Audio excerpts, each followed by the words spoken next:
салом дӯстон, шодем ки ин навбат низ бо мо ҳастед. хотиррасон менамоем ки аз 19 то 24 майи соли 2024 дар аморати муттаҳидаи араб дар шаҳри Абу-Даби дар стадиони Мубодала арена чемпионати навбатии ҷудои ҷаҳон баргузор мекардад. ин чемпионат 37-ум чемпионат дар таърихи ҷудои ҷаҳон мебошад. дар чемпионати мазкур 675 варзишгар аз 109 давлати дунё иштирок мекунанд, аз ҷумла 355 мард ва 322 зан аз рӯи 15 комплекти медалҳо бо ҳам сабқат мероянд. дар арафаи баргузории бозиҳои тобистонаи олимпии Париж 2024 ин чемпионати бисёр муҳим барои варзишгарони тоҷик низ ба ҳисоб меравад. дастаи мунтахаби тоҷикистонро 9 варзишгар муаррифӣ мекунанд ки ҳоло ҳар яки онҳоро мо барои шумо муаррифӣ мекунем.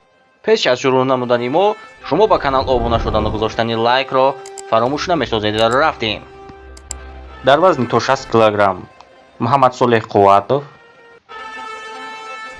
то 66 кг Обид Ҷебов ва Эмомалӣ Нуралӣ.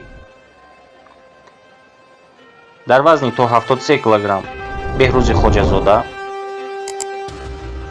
дар вазни то 81 кг Сомон Маҳмадбеков, дар вазни то 90 кг Комроншоҳи Устобириён ва Муҳаммадҷон Абдуҷалилзода, дар вазни то 100 кг Ҷаҳонгир Маҷидов ва дар вазни ҷамъи 100 кг Темур Раҳимов иштирок мекунад.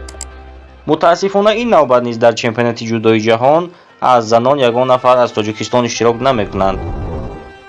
умед мекунем ки дар чемпионатҳои оянда дастаи занони мо низ бисёр фаъол мешаванд. акнун хоҳиш мекунам ки барои дастгирии канали мо гузоштани лайк ва ба канал обуна шуданро фаромӯш намесозем. ташаккур барои диққататон.